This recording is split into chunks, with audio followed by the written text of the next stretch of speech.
Gravação iniciada. Hoje a gente vai dedicar a apresentação, mais uma vez, da divisão do trabalho social do Durkheim. E Rodrigo e eu pensamos em uma apresentação que tivesse duas partes. Numa primeira parte, a gente faz uma apresentação dos objetivos, principais argumentos e conclusões do autor, dividindo assim uma exposição entre mim e Rodrigo das principais características desse trabalho e os principais objetivos e que vão ecoar em outras obras do autor e de é, pessoas que virão depois na sociologia, e uma segunda parte em que a gente faz uma recapitulação dos conceitos e vê como que eles trabalham e como são formados nessa obra fundadora da sociologia do Durkheim, porque é o primeiro escrito dele, digamos assim, monográfico. Então é aqui que ele vai colocar em ação alguns dos primeiros conceitos, mesmo que sem formulação total, como vai acontecer no regras do método sociológico. Então, essa segunda parte é uma recapitulação dos conceitos, de definições e uma reflexão sobre o processo de construção desse vocabulário do Durkheim de maneira mais dialógica. Então, eu vou iniciar apresentando, primeiramente, o princípio da introdução da tese, apresentando algumas breves conclusões, e depois Rodrigo vai destrinchar solidariedades mecânica e orgânica de maneira mais direta, para a gente poder falar das minuciosidades. Então, primeiro generalidades e depois vamos afundar um pouquinho na leitura. Então, para começar, o problema de pesquisa desse autor, que vai aparecer logo na introdução, é como funciona, ou melhor, como a divisão do trabalho social funciona como um gerador de ordem social.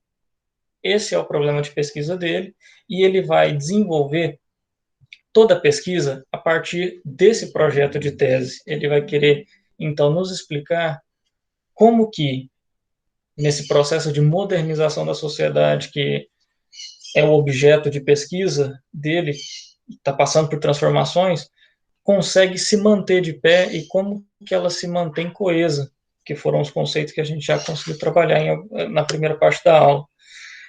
Em alguns momentos eu vou fazer algumas leituras de trechos do livro. Eu estou usando uma edição em espanhol, então eu vou fazer tradução simultânea. E perdoem se a leitura ficar um pouco lenta por isso. Na página 65 do meu livro, ele apresenta a seguinte frase. Não quer dizer que resulta imprescindível demonstrar que a gravidade que possui esse problema prático, ou de demonstrar que a norma moral da conduta humana vem de outras coisas que não da pessoalidade, dado que o juízo que se tem a respeito da divisão social do trabalho, todos sabem claramente que e cada vez mais e será, uma das bases do fundamento da ordem social. Mais à frente, na página 69, o autor apresenta o projeto de tese que vai ser desenvolvido durante esse livro, que vai ser: buscaremos então, primeiramente, qual é a função da divisão do trabalho, ou seja, qual é a necessidade social a qual ela responde. Determinaremos depois as causas e as condições que essa divisão social do trabalho depende. Finalmente, como não poderia ser diferente, recebendo acusações tão severas se genuinamente não se desvia mais ou menos frequentemente desse estado normal, buscaremos classificar as formas fundamentais anômalas que apresenta para evitar que sejam confundidas com outras, as normais. Então, dado o mapa do texto, a gente começa com o livro 1, em que vai ser colocado como a função da divisão do trabalho social. Ele começa desenvolvendo um dos seus conceitos principais e que aqui vale a pena ser destacado. Ele vai definir o conceito de função. O término função se usa em dois sentidos. Se designa um sistema de movimentos vitais fazendo abstração de suas consequências, ou mais bem expressa a relação correspondente que há entre esses movimentos e certas necessidades próprias do organismo. Para isso, ele vai desenvolver o estudo das funções das coisas, e não, como ele próprio distingue, do fim ou do objetivo, que é importante dizer. Então, definida a função, ele vai passar para o primeiro espaço do livro, dessa introdução, para definir uma característica fundamental da divisão do trabalho, que é a divisão do trabalho possui caráter moral. Isso quer dizer que ele está fazendo o estudo de um objeto social que possui moral, ou seja, que desenvolve uma instituição, ou que desenvolve instituições de ações, pensamentos, condutas, ou seja, ela tem caráter prescritivo de como ser, como fazer, como sentir. Desenvolvendo o argumento, a gente vai para a segunda parte da introdução, em que ele vai mostrar quais são as hipóteses para a tese, em que a divisão do trabalho produz solidariedade. E a apresentação das suas hipóteses, para que isso possa ser desenvolvido, acontece em duas partes, com duas hipóteses diferentes. Na página 84 do meu livro, ele escreve: certamente os serviços econômicos não podem, nesse caso, apresentar pouco valor. Certamente os serviços econômicos que não podem, nesse caso, apresentar pouco valor têm comparados com o efeito moral que produzem a relação, essa do trabalho, com a sua genuína função, que é estabelecer entre duas ou mais pessoas um sentimento solidário. Seja qual seja o modo como esse resultado se obtenha, é exclusivamente ela que gera essas sociedades de amigos e as marcas e recebe as suas marcas de impronta ou de exclusividade ou até mesmo de selo, ou seja, recebe a marca dessa solidariedade. Então, a sua primeira hipótese é que, com o desenvolvimento dessas sociedades, a solidariedade vai se desenvolver a partir de relações que vão ser descritas e reconhecidas a partir da divisão social do trabalho. Na página 90, ele acrescenta mais uma característica de sua hipótese, que é, em vez de se desenvolver por separado, os indivíduos fazem confluir seus esforços, são solidários e são com uma solidariedade que não atua exclusivamente durante os breves períodos em que se intercambiam os serviços, senão que se estende muito além desse período de trocas comerciais. Porque é importante dizer que Durkheim, primeiramente, está tirando esse objeto de estudo, a divisão social do trabalho, do domínio da economia, mostrando que ela está para além dos domínios do mercado, vamos chamar assim, até porque Adam Smith vai estudar isso a partir do processo de profissionalização ou do princípio da singularização de atividades, que Marx vai desenvolver um pouquinho naquele primeiro capítulo do Capital e também no terceiro, se não me engano.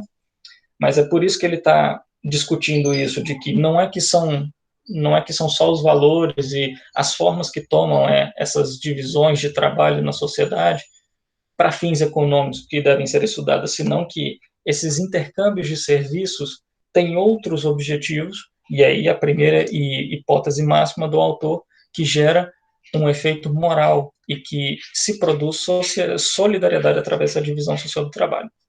Avançando, ele coloca que é necessário, segundo o seu método, determinar um símbolo exterior e objetivo capaz de permitir medir o grau de solidariedade social e comprovar essa hipótese que ele está colocando lá atrás.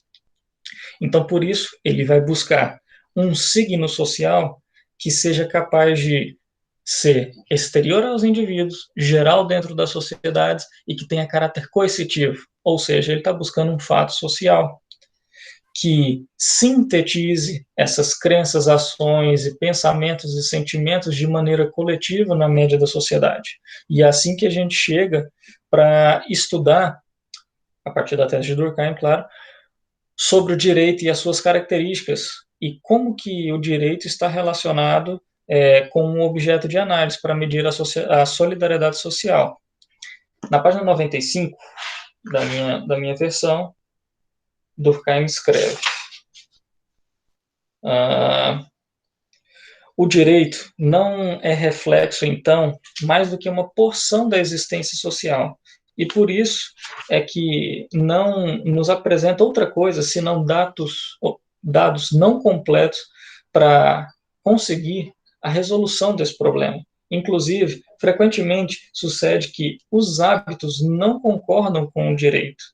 Porém, e aí acrescento, eles são a melhor forma de ter acesso a essas sensações e esses hábitos que são materializados no direito escrito, ou na palavra do direito, que são tratados, num primeiro momento, de maneira repressiva, né? Eles são uma norma repressiva a tudo que é diferente da consciência coletiva, na tentativa de reintegração das partes de um mecanismo. Por isso, na solidariedade mecânica, o tipo de direito a ser conhecido é o repressivo, ou seja, aquele que reprime a ação diferente dos demais mecanismos da engrenagem, e, na segunda sociedade, restitutivo, porque busca-se reestabelecer uma ordem que foi infringida, mas que não destroça o organismo. Então, apresentando a sua possível tese, o método e o objetivo são definidos, e para partir para o final, para que o Rodrigo comece a sua exposição, o nosso método foi completamente traçado. Dado que o direito reproduz as formas fundamentais da solidariedade social, não devemos mais que realizar a classificação das distintas variedades desse direito para indagar em que ato são as diversas variedades de solidariedade social a que eles correspondem. É factível que exista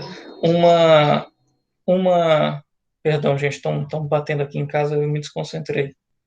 É factível que exista uma forma de direito que simbolize uma solidariedade singular, de que é causa da divisão laboral ou da divisão do trabalho.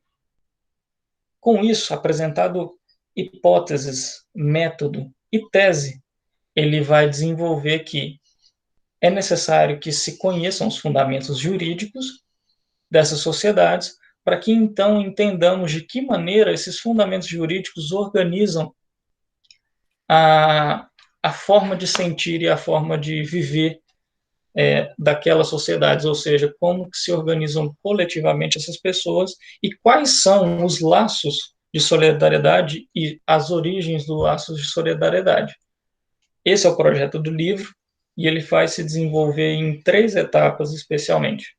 A apresentação dos tipos de sociedades e solidariedades a partir do fenômeno jurídico, que ele vai denominar de mecânicas, depois das orgânicas, e vai dizer, depois de definidas o que é essa divisão do trabalho social nas diferentes sociedades, formas normais e formas anômalas, e chegar a uma conclusão. Assim, passo a palavra para o Rodrigo. Obrigado, Lucas. Dando continuidade ao que o Lucas apresentou, ele passou a parte mais metodológica do livro mesmo, passando capítulo a capítulo. Agora eu vou entrar na parte desenvolvendo um pouco mais as ideias, porque basicamente no livro o mais importante que tem nesse livro do Durkheim é o conceito de solidariedade mecânica e orgânica. Aqui nesse ponto, eu sempre gosto, quando eu leio isso do Durkheim, de relembrar que o conceito que ele utiliza, né, a escola funcionalista de Durkheim, é muito ligado à biologia, né? Assim, eles tentam copiar, tornar a sociologia mais científica usando os termos biológicos, e é interessante que um professor meu me chamou a atenção que o fato que quando ele usa esse conceito de função, principalmente, né, mas quando ele vai utilizar de falar que das sociedades iniciantes ali, né, as sociedades menos desenvolvidas, a solidariedade é mecânica, ele está sendo ali contra-intuitivo, porque geralmente tem essa ideia de que uma coisa mecânica seria mais moderna, seria mais ligada a uma sociedade mais atual, né, contemporânea. Mas não, ele vai mostrar que, por essa ideia dele, a ideia do funcionalismo, de que o sistema funciona, o organismo, né, é mais desenvolvido, por isso que ele vai fazer isso que o direito, ou que a solidariedade mecânica é mais simples. A sociedade mecânica é baseada na similitude, ou seja, na sociedade mecânica ela funciona porque as pessoas são muito iguais, assim, os indivíduos têm uma questão de igualdade ali. Por isso que ele sempre vai falar primeiro, quando ele vai começar a falar disso, ele vai se remeter ao crime, né? Porque nessa sociedade, quando você quebra a regra, ali é o crime, né? Acontece o crime, que é algo que tem todos ali, têm ali uma ideia em comum, né? Vai ter aquela coisa da consciência coletiva, que vai ser ali, ou seja, na sociedade mecânica, o que tem ali que forma, aquilo que define ela como mecânica é que a similitude, né, porque ele usa isso, a similitude entre os indivíduos é o principal, né? Então, e na sociedade orgânica vai ser a diferença, ou seja, na sociedade orgânica, o que permite ali aquela divisão de trabalho social funcionar é que os indivíduos são diferentes entre si. E essa diferença faz com que eles precisem um dos outros, né? Ou seja, ele vai mostrar ali que, nesse ponto, a divisão de trabalho, ela vai tornar cada indivíduo, quando ele se especializa, ele deixa de ser aquele diletante ali, uma pessoa que faz tudo, e ele passa a fazer uma coisa só, e com isso, ele se torna importante para todos. Então, ali no conjunto da sociedade. Com isso, deixa de ser algo, permite que as pessoas tenham mais liberdade também, apesar de tudo. Liberdade de ser mais diferente. Que numa sociedade baseada na sociedade mecânica, não é tão diferente assim. As pessoas têm que ser muito parecidas, elas têm que dividir muita coisa ali, tem que ter muita coisa em comum para que aquela sociedade funcione de forma adequada, dentro das regras. Já na sociedade orgânica, como os indivíduos podem ser diferentes, essa exatamente essa diferença que produz essa, digamos, a solidariedade dele, né, que permite que cada um, mesmo eu não dividindo as mesmas crenças, a mesma religião, as mesmas ideias ali, ela se permite que faz com isso, que ela seja, que a solidariedade dela, a base dela, seja maior, permitindo uma maior diferença, e assim que ela funcione, né, de uma forma mais orgânica, ou seja, mais avançada, assim, num sentido de positivista, né, de uma sociedade que passa de um estágio mais avançado, né, do estágio mais primitivo para mais avançado. Uma das coisas que tem também ali que eu acho interessante quando fala sobre isso é a questão da ciência, que ele vai dizer que a ciência ela é importante também na sociedade. Quando fala de direito primeiro, ele vai começar a ver assim, onde está a moral na sociedade, né? Ele vai passar por um momento pela ciência e vai mostrar que na sociedade contemporânea a ciência seria muito importante, porque as pessoas têm obrigação de saber. Só que aí ele vai, quando ele faz essa obrigação de saber das pessoas, que ele fala que na sociedade contemporânea todo mundo tem a obrigação moral de não ser ignorante, ou seja, de saber pelo menos, né, o básico da sociedade funcionar. Mas ele vai mostrar que aquela ali, o que a pessoa tem que saber obrigatoriamente, é muito limitado, assim, apenas o que seria, ele não usa esse termo, mas seria para assim, o que a gente usaria para falar de senso comum. A pessoa tem que saber pelo menos o básico ali, e não é a ciência de forma ali, estricto senso, que é a ciência, digamos ali, rígida mesmo, a ciência organizada, mas é importante que o indivíduo saiba para fazer parte da sociedade, uma sociedade moderna. Então, com isso, ele mostra que a importância para o positivismo, né, dessa questão do conhecimento, como ele é importante para definir a sociedade moderna nossa, que é uma sociedade baseada no conhecimento e na ciência. Mas, mesmo assim, não é a ciência, né, que está ali, quando ele faz na primeira parte da digressão dele, que é a ciência, não está ali a moral, que é um dos objetivos também do estudo dele ali. Porque, como o Durkheim coloca, a sociologia, para ele, é a ciência, né, da moral. A gente está tentando sempre descobrir ali onde está a moralidade da sociedade. A moralidade lógica, nesse sentido dele, não é aquela moral cristã, né, assim, a moral que leva a sociedade até algo em comum, né, que vai dar esses vínculos de solidariedade. E também no começo, eu começo a falar da solidariedade, ele vai mostrar também a primeira solidariedade que ele inicia ali nesse estudo, é a divisão, né, do trabalho ali sexual, que é entre o homem e a mulher, que vai falar que o casal ali, a relação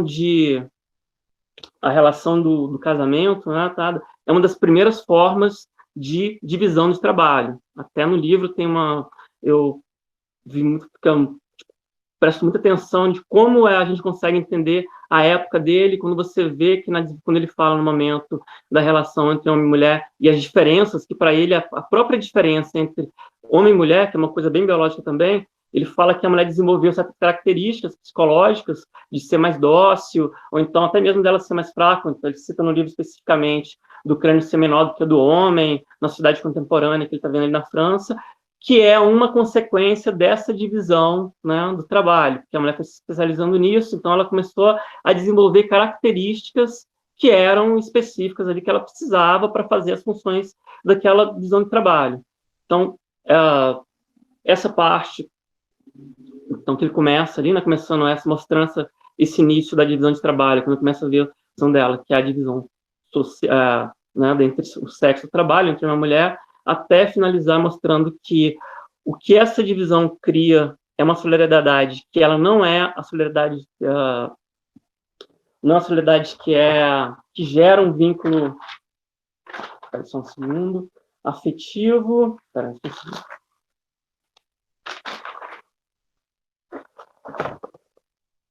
sim, e a partir daí que ele começa a trabalhar esse conceito na sociedade mesmo, de forma geral, né, fora do núcleo da família, o que os une os indivíduos. Na sociedade mecânica vai ser isso, né, as coisas em comum, a religião em comum, a moral em comum, vai fazer com que as pessoas que elas tenham que ser muito iguais ali naquele momento, para ter essa forma de solidariedade, a mecânica, e numa segunda etapa da sociedade, vai desenvolver mais e mais as funções de trabalho ali, as pessoas começam a se especializar e serem diferentes entre si, e elas são diferentes, mas mesmo essa diferença permite que elas se mantenham unidas, a sociedade passa cada vez mais a ser unida. É isso, né? Pode falar mais alguma coisa dela, Lucas. Vou seguir para poder, antes de apresentar as conclusões do livro, é importante que nós falemos sobre duas coisas aí. Perdão, professora? Só reafirmando duas coisas. É importante. Tudo bem. A gente, quando entra em sociologia, começa a tratar com dois conceitos comuns nas introduções do pensamento sociológico, que é a contraposição entre comunidade e sociedade. Durkheim, em algum momento, cita a palavra comunidade, mas ele não desenvolve esse conceito, porque outros pensadores, como o Weber, que tem um texto especificamente no primeiro tomo do Economia e Sociedade, falando sobre o que é uma comunidade, quais são os aspectos de uma comunidade, desenvolve características similares ao que Durkheim está falando sobre as diferentes formas de relação e coesão em tipos sociais, que essa é a palavra que Durkheim desenvolve no 4º capítulo do Regras do Método Sociológico. Por que eu estou falando isso? Porque quando a gente olha para o conjunto da obra, Durkheim está fazendo uma história da sociedade, claro, um pouco linear, ou até mesmo com direção, para usar palavras mais modernas, é uma evolução com direção ascendente, então é um processo que avança, por isso uma evolução, em que as sociedades vão se diferenciando em tipos sociais por motivos externos e internos a ela, que a professora apresenta para nós, que são os condicionantes de mudança social, densidade moral, densidade comunicacional, ou outros termos que podem ser usados em outras traduções, que é quantidade de gente, quantidade de coisa que se acredita e diferença das coisas que se acredita, e a possibilidade dessas coisas todas se colocarem dentro do mesmo espaço de maneira coesa. Esse é o grande foco do autor.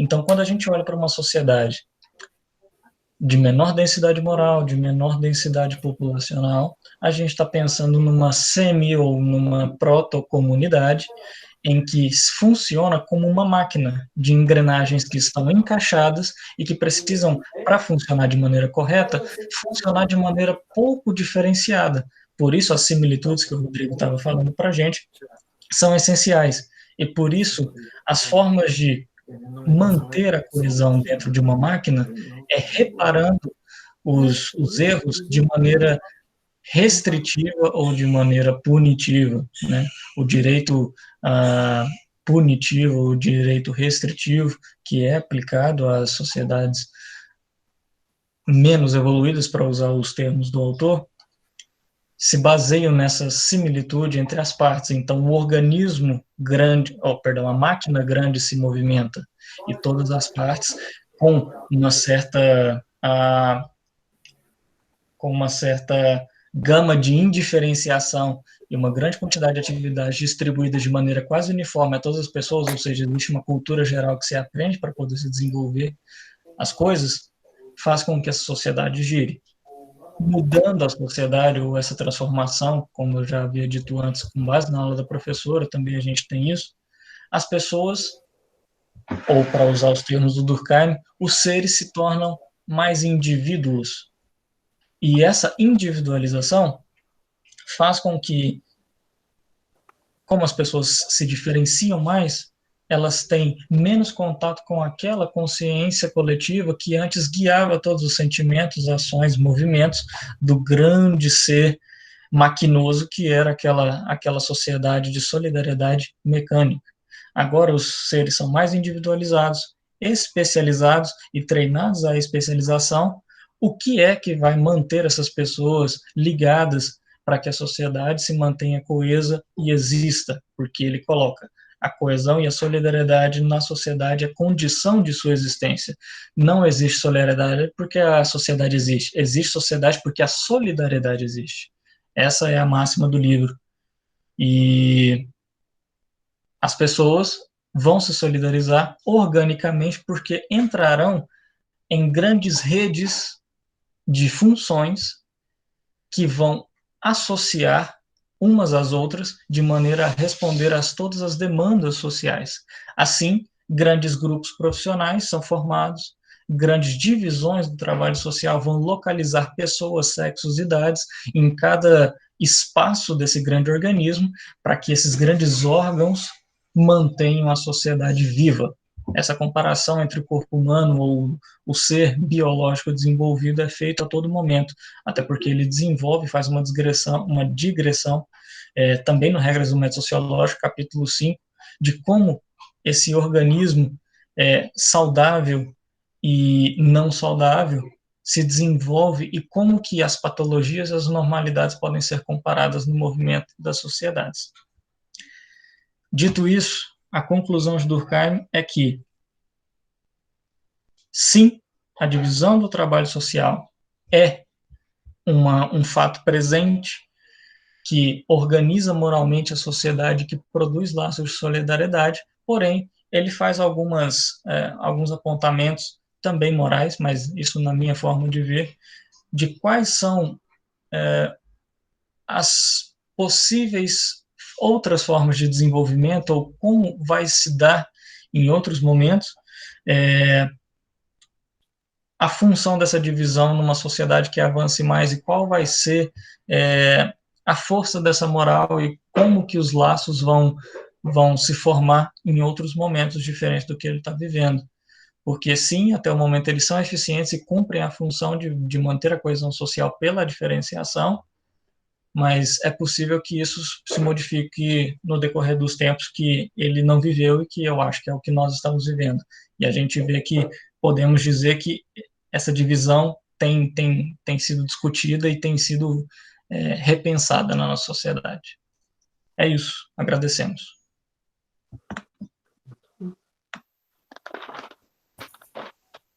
Obrigada, Lucas e Rodrigo. Gente, amei a apresentação de vocês, foi muito bom. Bom, gente, vocês ainda vão continuar com o livro na próxima semana ou é outra obra que vocês vão trabalhar? Temos Acho que é outra obra, né? Formas elementares da vida religiosa. Bacana. Bom, eu acho que a gente pode já partir para o encerramento e pensando assim, olha, interessante, porque como vocês... Tem muita gente aqui que já conhecia Durkheim, que já leu talvez o livro todo ou apenas alguns capítulos desse livro, e quem não conhecia Durkheim, mas que não tinha lido essa obra. é uma obra muito importante, né? Durkheim é um clássico, a gente sempre, quando a gente vai fazer prova em concurso, eu me lembro de um dos pontos do concurso que eu fiz na UEG, era essa temática, era para poder discutir sobre isso, sobre essa ideia de solidariedade mecânica e orgânica. Então, assim, é sempre um conceito que a gente tem que ter ele muito compreensível para poder a gente se organizar. E também nas dissertações de vocês, eu não sei se esse texto vai ou não aparecer, mas é possível, quando eu ouvi cada um de vocês falando sobre os temas de vocês, e eu fiquei assim pensando nas críticas que podem ser produzidas e como vocês podem dialogar com esse texto, né? Então eu fiquei pensando assim que quando o Durkheim fala, por exemplo, sobre essa especialização massiva do mundo moderno, né, das sociedades industriais, que acaba produzindo mais ainda a solidariedade orgânica entre nós, né, nessa sociedade, aí a gente fica até assim pensando, gente, mas vamos imaginar se Durkheim tivesse com a gente aqui no contemporâneo. É claro, gente, que a gente tem que levar em conta toda a conjuntura que ele viveu, tudo aquilo que era valorizado naquele momento que ele escreveu, quais são as influências que ele tinha recebido e a preocupação que ele tinha naquele momento de produzir uma sociologia muito próxima da questão da ciência, né? De organizar muito nessa perspectiva.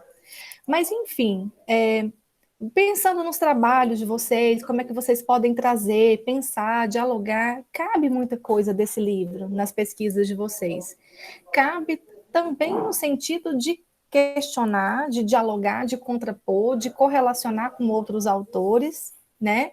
De vocês trazerem Durkheim e se posicionarem sobre a conjuntura atual, como é que vocês pensam a respeito disso? A gente está, por exemplo, quando a gente pensa em uberização, nesses trabalhadores que estão especializados em aplicativos, né?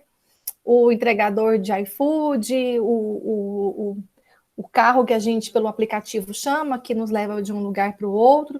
Esses trabalhadores, né, que estão especializados nesses aplicativos, como é que a gente percebe essa integração e essa solidariedade? Existe, sim, essa interdependência que Durkheim fala, claro que sim, mas o uso da palavra, do conceito que ele fala de solidariedade, que tem essa perspectiva da interdependência no mundo da divisão social do trabalho, né? Então a gente, mesmo assim, a gente acaba criticando por essa questão da coesão. Cadê a coesão, né? Cadê? Então, assim, em relação às leis também, gente, as leis dão conta das nossas demandas, as leis garantem a nossa coesão em que momento? Né? Então, quando a gente percebe que algumas leis elas acabam sendo aprovadas no nosso país com base em muita luta, né? Existe assim existem lutas históricas por essa questão legal e que algumas foram conquistadas, conseguidas a duras, né, penas, com muito esforço, com muito movimento, com muito protesto, com muito desgaste, né, de vida das pessoas. E aí a gente pensa que, já que ele fala do direito enquanto repressivo ou restitutivo, né, ele é repressivo para quem? E ele é restitutivo para quem? Né? Por que algumas leis ainda não são contempladas, e a pesquisa, eu não sei quem, deixa eu falar que eu anotei o nome do aluno que está falando, que está pesquisando a LGBTfobia. Ai, gente, deixa eu olhar aqui. É o Paulo, não é? Acho que é o Paulo. Isso, né? Então, quando o Paulo vai discutir isso, aí você vai pensar assim, poxa vida, como é que a LGBTfobia foi criminalizada aqui no Brasil, né? Foi por projeto de lei de um deputado, né? Não foi projeto de lei. Teve que o STF intervir e falar, olha, nós vamos criminalizar isso aqui como crime de racismo, né? E aí teve que ser mediado. Então, aí a gente vê, por exemplo, que tem o Eduardo Cunha, eu não sei se vocês lembram dessa doideira que foi, Mas o Eduardo Cunha, ele tinha feito um projeto de lei com proposta de criminalizar a heterofobia. Vocês lembram disso ou não? Parece ser que foi tirada da Tieta do Agreste, né? Essa história daquela novela que tinha. Também vocês também não lembram dessa novela, né? Só quem tem 40 anos para cima que vai lembrar dessa novela. Era uma novela, gente, muito engraçada, que mostrava cada coisa que aparecia de moralidade, né? Tosca, né? E aí a gente vê que, acho que foi em 2015 que teve esse projeto de lei para criminalizar a heterofobia, né? Então, assim, o projeto de lei não foi votado, mas só de aparecer uma proposta indecente dessa, enquanto que não existia ainda a lei que combatesse o crime, né, de LGBTfobia, né? Olha só a situação que a gente vive nesse país, né, dessa questão do direito. Restitutivo para quem? Para quem que vai ser esse direito? Então, da gente pensar nisso, né? Da gente questionar, da gente produzir ideias nessa questão de também de pensar, de colocar uma classificação de sociedades simples, de sociedades complexas, de moderno, de sociedades tribais. Então, assim, a gente já passou por outras fases na ciência, dentro da sociologia, dentro da antropologia, que a gente não pensa mais dessa forma, a gente não discute mais dessa forma, mas a gente não descarta toda a análise que foi feita, né? Por que a gente não descarta? Porque há uma conjuntura naquele momento que essa obra foi escrita que a gente também precisa pensar e comparar com a nossa hoje, né? Então é importante também a gente fazer essa relação. Então, assim, como é que ficam as subversões, né? Como que fica aí o trabalho da Milena, quando ela fala, quando ela comentou que ela vai pesquisar as pichações em Goiânia, né? Essa questão desse registro, dessa arte que é colocada, né? Que fala, que tem ali uma expressão, né? De um grupo social que está ali colocando ali naquelas paredes, né? Então, assim, a gente não vê esse movimento na obra. E é claro que a gente não vai ver tudo em todas as obras, né, gente? Mas só para a gente poder pensar em dialogar e colocar, né? O processo revolucionário como transformação social, ele não entra, mas quando a gente fala, por exemplo, pensa nessa questão dos estágios evolutivos, dessa ideia de neutralidade do pesquisador, outra coisa que a gente hoje, a gente quando vai pensar na pesquisa, e essa neutralidade que Durkheim fala, o que a gente pensa sobre isso hoje? Como é que vocês entram nas pesquisas de vocês, né?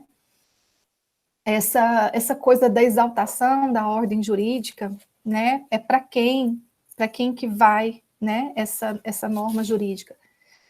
Lembrando que o direito, o direito, a gente não pode pensar no direito como nada, a gente pode pensar como um bloco único, né? Uma coisa unívoca. É claro que o direito não é todo assim, mas existe um direito muito positivista, hegemônico, né? Um direito masculino, branco, classista, que vai produzindo essas leis aqui no nosso país. E aí a gente, por isso que muitas vezes assim a gente vai pensando, gente, como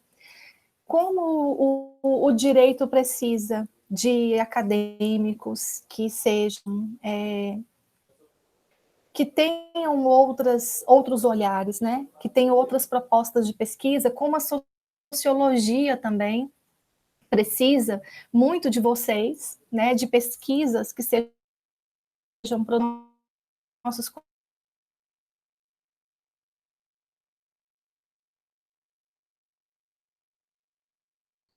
Perdão, professor, eu acho que você travou. Outros autores também, né? Eu travei. Ah, então desculpa, gente. Já voltou, já Pode ser minha voltou. internet. Já voltou? Né? Então é pensar nisso.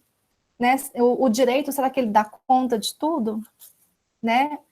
Será que ele repara todas as questões que a gente tem? Será que quando ele garante essa solidariedade, ele garante essa coisa que Durkheim ele coloca, né, na obra dele? Então a gente vai pensando, vai conversando e pensando sobre isso.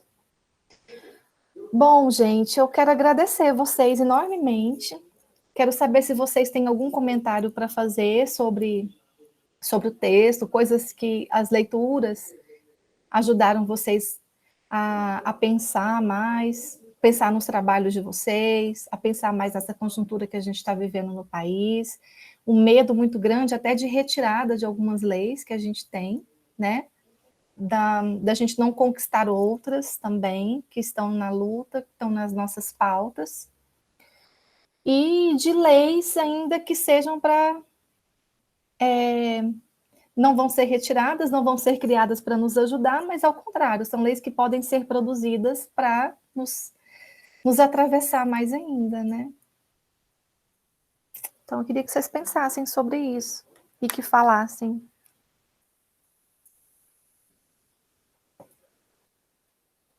Um de cada vez, por favor.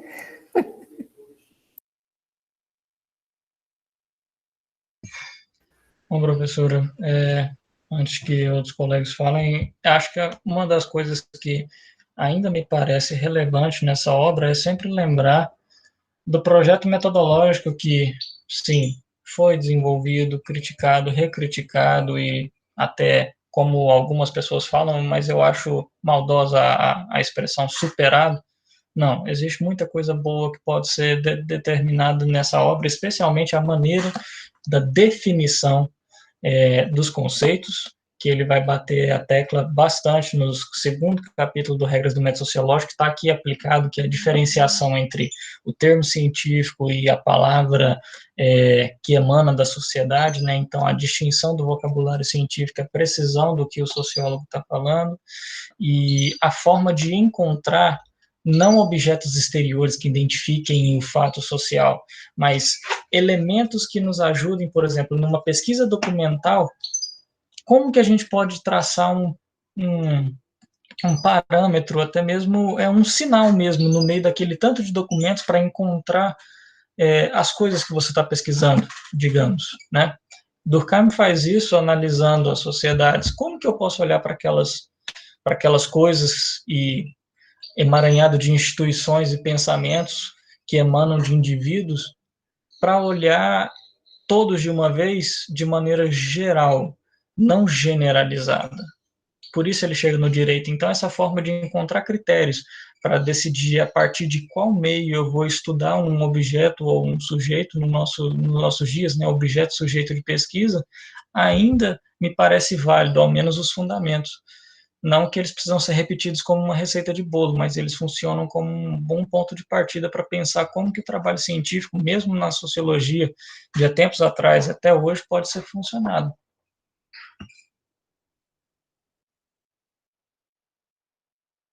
Sim. Quando eu falei mais alguém, foi brincando, gente, porque vocês ficaram num silêncio, assim, eu pensei, eu vou brincar para ver se alguém fala. Obrigada, Lucas. Alguém que gostaria de comentar? Professora, só um comentário rápido, e até mais uma curiosidade, digamos assim, né? Eu lembro que fiz o curso de Direito e, posteriormente, no curso de Criminologia também, onde a maioria dos alunos eram formados na área jurídica, né? Eu ficava muito questionando alguns temas que envolviam a questão da vingança, né? A pessoa falava, você vê muito, inclusive, em matéria jornalística, né? A vítima fala, não, eu quero justiça e tal. Eu ficava vendo, justiça ou vingança, né? O que é o inerente ao indivíduo aí nesse contexto? E o Durkheim, para mim, respondeu claramente nesse texto, né? O que a sociedade, na verdade, busca com a pena, né? Ele menciona aquela questão, ele tem até um parágrafo, fala que a pena consiste, pois, essencialmente numa reação passional de intensidade graduada que a sociedade exerce por intermédio de um corpo constituído contra aqueles de seus membros que violam certas regras. Então, assim, é um bálsamo para mim, porque era um tabu, parece. Não sei se hoje em dia nas turmas de direito, sabe? Mas a minha sensação é que era um tabu falar, não é ressocializar ninguém, é vingar mesmo, que a sociedade às vezes quer. Nossa, Lander, nossa, eu gostei muito do que você falou.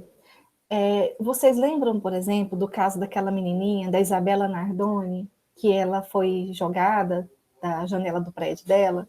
Aquilo ficou registrado na memória de vocês, né? Acho que muitos aqui eram crianças, adolescentes, quando aconteceu esse crime. Vocês lembram, gente? Lembro. Sim. Né? Sim, sim. Então, aquele crime, Eu também lembro bastante.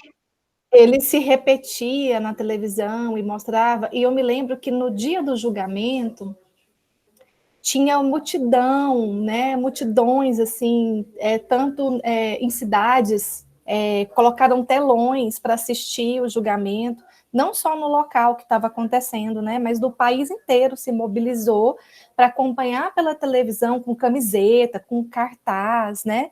Para poder ali expressar o sentimento. Então, a gente lembra muito de Durkheim quando ele está falando sobre isso. Super, né? A gente lembra.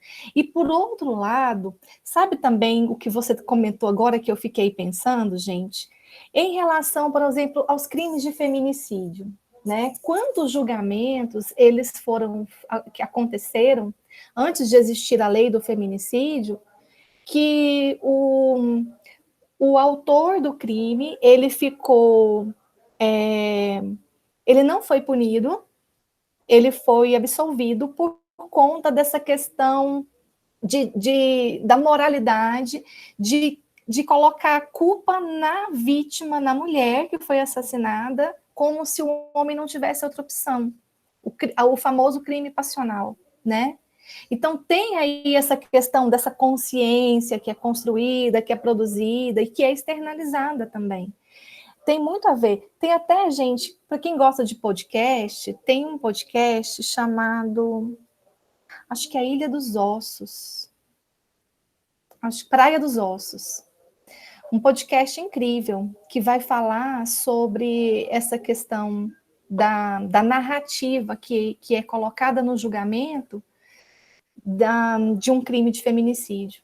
Então, assim, a gente percebe que essa questão, por exemplo, que a sociedade coloca como o que é justo, o que é injusto, né, e que o direito acaba produzindo, tem muito dessa coisa que é da sociedade, que quer dar uma lição na sociedade, que é para poder mostrar, e que a punição, como o Lander falou, ela muitas vezes é colocada pelas mídias sociais, pela televisão, pela comunicação, como uma coisa, uma moralidade a ser reforçada para a gente, né?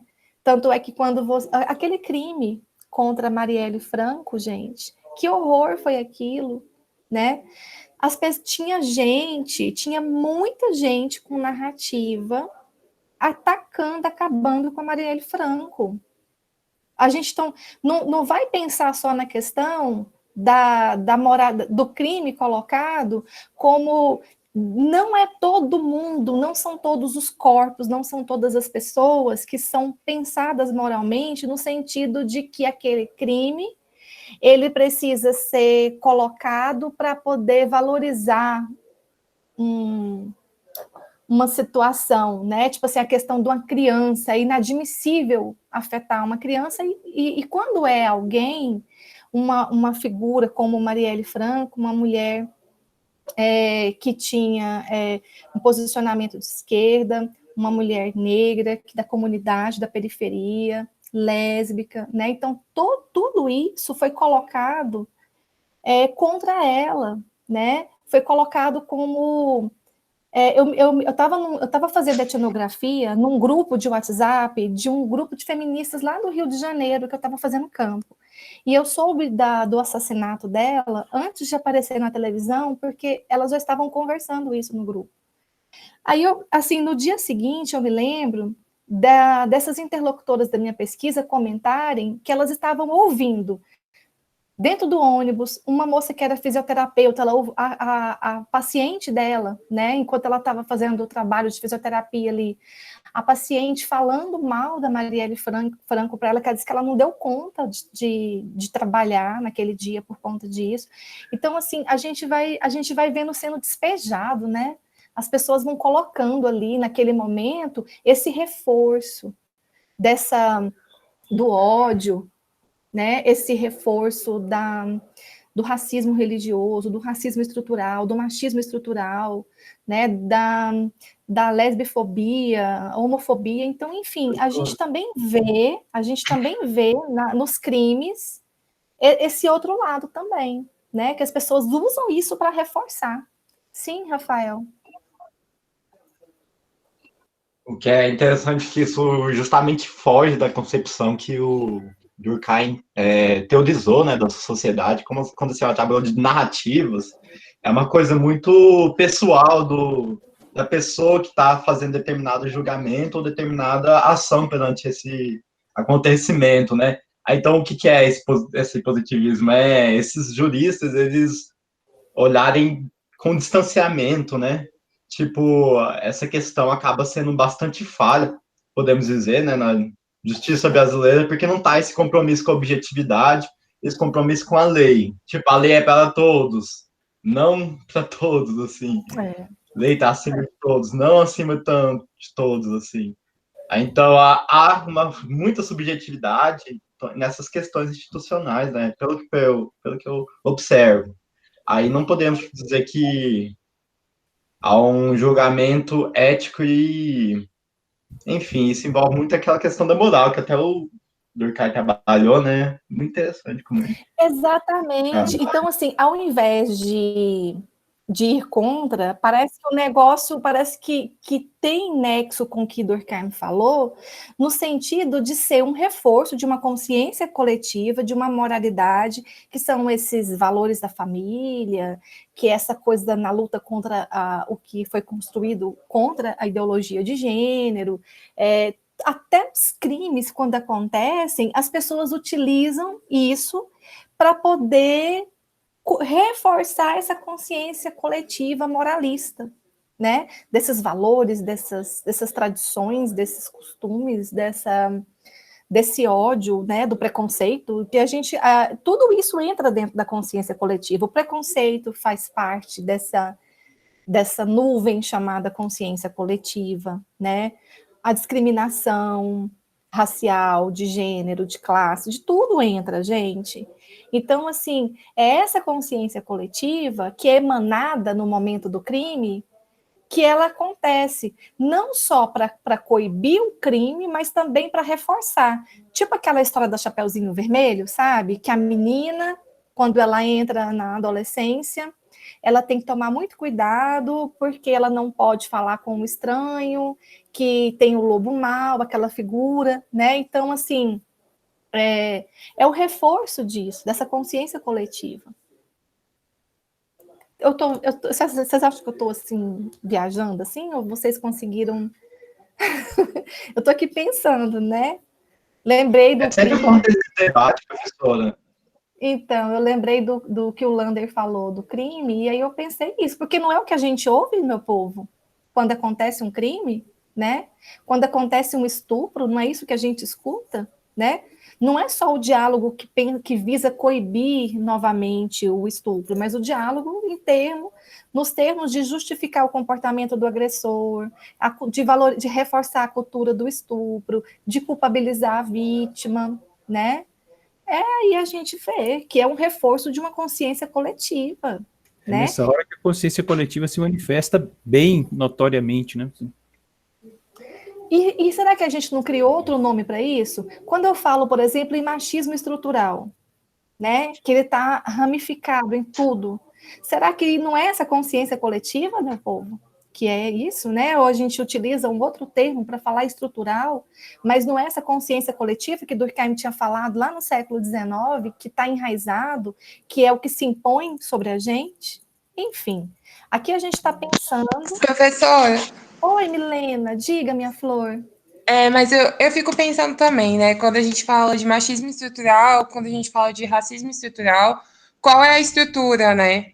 Então, claro que Durkheim tem uma leitura de sociedade, mas eu acho que a estrutura, apesar de ele já estar incluso numa sociedade muito parecida com a nossa, eu acho que com a quebra dessa estrutura, a gente conseguiria outra sociedade. E em uma outra sociedade, essas leituras de machismo, de racismo, de LGBTfobia e afins, elas não aconteceriam ou elas se dariam com outras formas, né? Então, quando a gente fala de estrutura, eu acho que é interessante a gente pensar qual é a estrutura que a gente está, que faz com que o machismo, o racismo e a LGBTfobia estejam embrincados na nossa sociedade, na consciência coletiva, né? Então, eu acho que, ao mesmo tempo que elas, quando ele traz que elas são, entre aspas, naturais, né, por causa das formas que estão dadas e das relações interpessoais que estão postas. E quando a gente muda essa estrutura, a gente muda todas essas relações interpessoais. Então, acho que isso é muito interessante também para a gente fazer uma leitura do Durkheim mais estruturada, né? Assim, não querendo ser anacrônica, mas trazendo para o que a gente vive também. Não sei. Adorei. É isso, Milena. Adorei essa reflexão sua, é isso mesmo. Até porque, assim, quando a gente está colocando na questão da consciência coletiva, e eu fiz essa conexão com a estrutura, pensando a questão do reforço, né, nas instituições, a escola, que ela tem esse reforço, a comunidade, a igreja, a família, o mundo do trabalho também. Então, assim, que acaba sendo criando uma força com vários mecanismos, né, de dispositivos de reprodução disso, né? E Durkheim não vê essa perspectiva dessa ruptura ou de um conflito. Ele não fala dessa questão do conflito, né? Mas ele tinha ele tinha um arcabouço para ele poder seguir, para ele poder discutir na tese dele, né? Porque esse texto dele foi uma tese, a tese dele de doutorado, né? Mas assim, Milena, uma reflexão muito bacana, que a gente precisa pensar, quem tem que dar conta disso hoje somos nós, né, Milena? E pensar nessas rupturas, assim, né? E de nunca também universalizar tudo, né, gente? Uma coisa também muito importante que a gente tem hoje de contribuição das ciências sociais é de não colocar as coisas como blocos unívocos, né? O tempo inteiro. Também uma coisa importante que a gente aprendeu já para nesse momento que a gente tem feito as nossas leituras e que tem tido muitas produções para poder discutir isso. Mais alguém, gente, que gostaria? Não?